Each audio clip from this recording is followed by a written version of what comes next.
हाय दोस्तों, पीएचपी के lecture series में आपका स्वागत है। आज हम लोग पढ़ने वाले हैं फाइल अपलोड ऑपरेशन। तो फाइल अपलोड ऑपरेशन कई मायनों में इंपॉर्टेंट होता है। आपने देखा होगा कि जब कोई रजिस्ट्रेशन कराते हैं तो उसके साथ में प्रोफाइल फोटो लगाना होता है या कोई इंपॉर्टेंट डॉक्यूमेंट्स को भी अपलोड कराना होता है।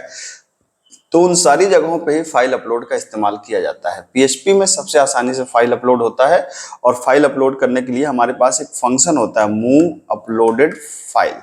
ठीक है, और यहाँ पे फाइल और फिर यहाँ पे सोर्स और यहाँ पे आप डेस्टिनेशन को दे सकते हैं। याद रखिए कि हमेशा जो फाइल अपलोड ऑपरेशन है वो पोस्ट मेथड पे ही काम करता है, और अगर जहां फाइल आप अपलोड कर रहे हैं वहां वो फाइल पहले से है तो उसको वो ओवरराइट कर देगी। ये दो बातें हमें ध्यान रखना होता है। तो आइए हम लोग इसको करके भी देखते हैं। सबसे पहला काम तो आपको ये करना है कि एक फोल्डर बना लीजिए किसी भी नाम से। मान लीजिए मैंने अपलोड्स नाम से एक फोल्डर बना लिया। मैं चाहता हूं कि मैं जो प्रोग्राम बनाऊं मेरी फाइल जाकर यहाँ पे अपलोड हो जाए। ठीक है, अब मुझे करना क्या है, एक फाइल बनानी है पीएचपी की, index.php। अब देखिए या इंडेक्स की जगह मैंने इसका नाम दे दिया अपलोड request.php। क्लियर? तो एक रिक्वेस्ट पेज बनेगा, एक रिस्पॉन्स पेज बनेगा। अब अभी हम लोग अलग अलग बनाते हैं। तो अपलोड रिक्वेस्ट में आपने क्या करना है, वही पुराना कोड है, HTML का कोड आपको लिखना है। ठीक है, फिर आपको बॉडी लिखना है, फिर बॉडी को आपको बंद कर देना है। ठीक है, और फिर आपको फाइनली HTML लिखना है यहाँ पे। ठीक, तो करना आपको ये है कि यहाँ पर जब आपने इसको लिख लिया तो इतना करने के बाद आपको हमें यहाँ पर फॉर्म को बनाना पड़ेगा। ठीक है, जैसे मैंने फॉर्म को बनाया, तो जब फॉर्म को मैं बनाऊंगा तो यहाँ पर दो तीन बातें ध्यान रखनी है। एक फॉर्म हो गया, फॉर्म के अंदर आप तो एक मेथड तो पोस्ट लिखेंगे ही लिखेंगे। ठीक है, मेथड क्या हो सकता है, पोस्ट हो सकता है, गेट हो सकता है। एक्शन इज इक्वल टू, हमने कहा कि जो अपलोड को रिक्वेस्ट करेगा उसका एक मैंने बना दिया कि अपलोड रिस्पॉन्स डॉट पीएचपी। ठीक है, तो अपलोड रिस्पॉन्स डॉट पीएचपी बना दिया। ये मैं बनाऊंगा अभी आगे चल करके। एक बात जो सबसे इंपॉर्टेंट आपको ध्यान रखनी है वो ये रखनी है कि एक नया एट्रीब्यूट फॉर्म का यहाँ पे ऐड करना जरूरी है, जिसका नाम क्या है, इंक्रिप्शन टाइप, ENC टाइप। और ENC टाइप क्या होगा, multi form form data, multi part form data. याद रखिएगा इस बात को। ठीक है, तो मल्टी पार्ट फॉर्म डेटा ये आपको, क्योंकि जब भी हम लोग अपलोड की रिक्वेस्ट करते हैं तो वो इंटरनली बाइनरी फॉर्म में प्रोसेस होती है, डेटा को इंक्रिप्टेड करना होता है, तो इस वजह से इसको इस इंक्रिप्शन टाइम में डेटा को ट्रांसफर करता है। तो ये करना आपके लिए जरूरी है, इसको जरूर लिखिएगा, अदरवाइज फाइल अपलोड काम नहीं करेगा। अब यहाँ पे आप यूजर से कहिए कि भाई अभी हम कोई डिजाइन नहीं कर रहे हैं, सेलेक्ट फाइल फॉर अपलोड। अब यहाँ पे एक बना लीजिए क्या, इनपुट। मैंने कहा इनपुट, यहाँ पर टाइप इक्वल टू, आपने कर दिया क्या, इनपुट टाइप इक्वल टू, यहाँ पे आपने बना दिया फाइल। ठीक है, और इसका नेम भी दे दीजिए क्या, नेम भी दे दीजिए। तो input type equal to file और नेम भी दे दिया हमने, क्या, फाइल यहाँ पे दे दिया हमने। उसके बाद हम क्या करेंगे, यहाँ पे एक बटन बना देंगे। हमने कहा इनपुट टाइप इक्वल टू क्या है, submit, and value is equal to क्या है, अपलोड फाइल। जब मैं इस बटन पे क्लिक करूं तो फाइल अपलोड हो जाए। मान लीजिए इसका नाम भी देने को तो आप B1 दे दीजिए। ठीक है, तो अगर आप इसको भी देखें अपलोड रिक्वेस्ट को तो ये कुछ ऐसा दिखेगा। आपने यहाँ पे किया, यहाँ पे आपने कहा कि http/localhost, और इसके अंदर आपने क्या कर दिया, इसके अंदर माई PHP 5 के अंदर अपलोड request.php ये आपने कर दिया। तो यहाँ सेलेक्ट फाइल फॉर अपलोड, यहाँ पे आप क्लिक करेंगे तो किसी फाइल को सेलेक्ट करने का ऑप्शन देगा, हालांकि यहाँ पर अभी कुछ हो नहीं रहा है। ठीक है, एक minute, input type equal to file, अच्छा ये गड़बड़ कर दिया मैंने, input type equal to file ये करना चाहिए था। अब इसको एक बार और रिफ्रेश करिए, ये देखिए यहाँ पर आ गया आपका चूज फाइल, ये आपने किया। ये फाइल चूज करने का आपको ऑप्शन देगा, और ऑप्शन देगा तो क्या होगा, यहाँ पर आप फाइल को सेलेक्ट कर सकते हैं, और फिर जब मैं अपलोड पे क्लिक करूंगा तो फाइल क्या हो जाए, अपलोड हो जाए।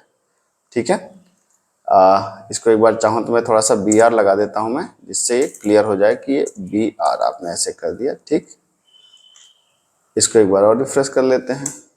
ठीक है, अब यहाँ पे जैसे ही मैं अपलोड फाइल पे क्लिक करूंगा अपलोड हो जाना चाहिए। अब जैसे ही मान लीजिए कि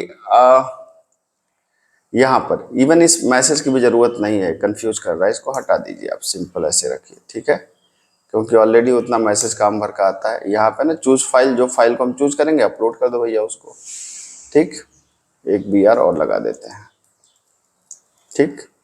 ये अब यहाँ पर कैसे होगा, अब ये करने के बाद हमें क्या बनाना है, हमें बनाना है अपलोड रिस्पॉन्स डॉट PHP। तो यहाँ पे जाइए, एक फाइल और बनाइए, अपलोड रिस्पॉन्स डॉट PHP, ठीक है, बन गई, ठीक है। अब इसके अंदर जाकर सिर्फ सिंपल सा कोड लिखना है, एक PHP का ब्लॉग बनाना है, और यहाँ पर जाइए मूव अपलोडेड फाइल, ये हमारा फंक्शन है। अब यहाँ पे ध्यान रखने वाली बात है कि फाइल को एक्सेस करने के लिए हमारे पास फाइल नाम का, जैसे $_get होता है, $_post होता है, वैसे यहाँ पे $_फाइल होता है।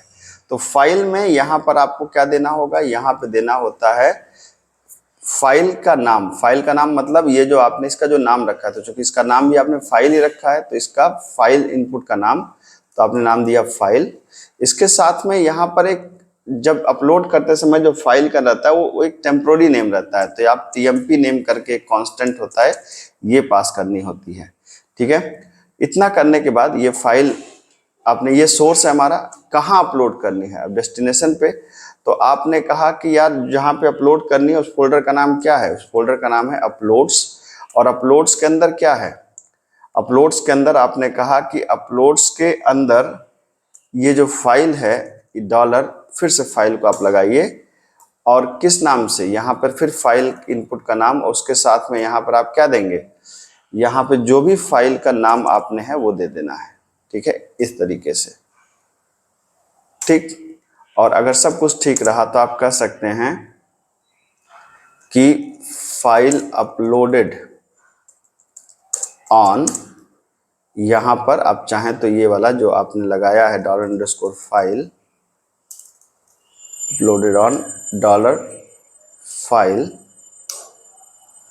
ठीक है। और फाइल के अंदर आपने क्या किया, यहाँ पे फाइल, और यहाँ पर आप दे सकते हैं फाइल का नाम, ठीक है। तो अगर आप इसे रन करा के देखना चाहें तो एकदम आसान सा कोड है अभी, हालांकि इसमें मैंने बहुत ज़्यादा कुछ काम नहीं किया, बिल्कुल सिंपल सा कोड है।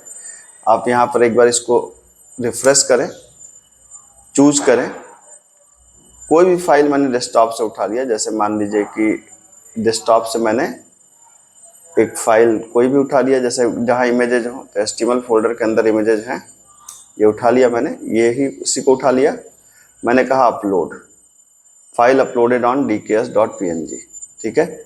यहाँ पे मुझे ये भी लिखना चाहिए था, मैंने लिखा नहीं, यहाँ पे मुझे लिखना था, हालांकि ये तो मैसेज है, मैसेज से फर्क नहीं पड़ता है। यहाँ पे मैं लिखूंगा कि अपलोड्स के अंदर, है ना, तो आप यहाँ पे कह सकते हैं कि अपलोड्स फोल्डर के अंदर जा करके ये है आपका, ठीक है। तो अगर आप इसको देखना चाहें, जैसे आप यहाँ पे ऐसे देखें, तो आपका जहाँ भी प्रोग्राम सेव होगा, प्रोग्राम कहाँ पे सेव होगा, C के अंदर, जैम्प के अंदर, htdocs के अंदर, आपने क्या किया, PHP5 नाम के फोल्डर के अंदर है, अपलोड्स के अंदर आप देख सकते हैं ये फाइल आके यहाँ पे अपलोड हो गई, ठीक है। इनफैक्ट अगर आप यहाँ भी देखना चाहें तो यहाँ पर भी आपको ये फाइल दिखेगी अपलोड के अंदर, यहाँ पर आप देख सकते हैं dks.png, ठीक है। तो जिस भी फाइल को आप अपलोड करना चाहें, जैसे फिर से एक बार मैं अपलोड करके दिखाता हूँ आपको, आप यहाँ पे बैक जाइए, फिर डॉट, और फिर था अपलोड्स के अंदर, ये हमारा होना चाहिए था, ठीक है। एक बार बैक करते हैं, हालांकि इमेज मेरी अपलोड हो गई होगी, ये तो मैसेज की एरर आई थी, मैंने यहाँ पे ये ले लिया और मैंने कहा अपलोड, आप देख सकते हैं फाइल अपलोडेड ऑन अपलोड्स के अंदर image2.php। तो आप देख सकते हैं कि जितनी इमेजेस को मैंने यहाँ पे अपलोड किया है, ये सारी इमेजेज आपके यहाँ पे DKS img2, ये सारी इमेजेज यहाँ पर क्या हो गई, अपलोड हो गई, ठीक है। तो ये अपलोड का बहुत ही सिंपल सा एग्जांपल है जो मैंने आपको यहाँ पे करके दिखाया है। तो इससे फाइल अपलोड तो हो गई, लेकिन इसको यूज कैसे करेंगे ये हम लोग समझेंगे अपने अगले लेक्चर में, कि आप इसको यूज कैसे कर सकते हैं, ठीक है।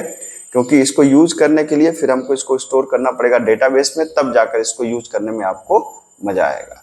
होपफुली बात आपको समझ में आई होगी। मिलते हैं अगले लेक्चर में। Thank you.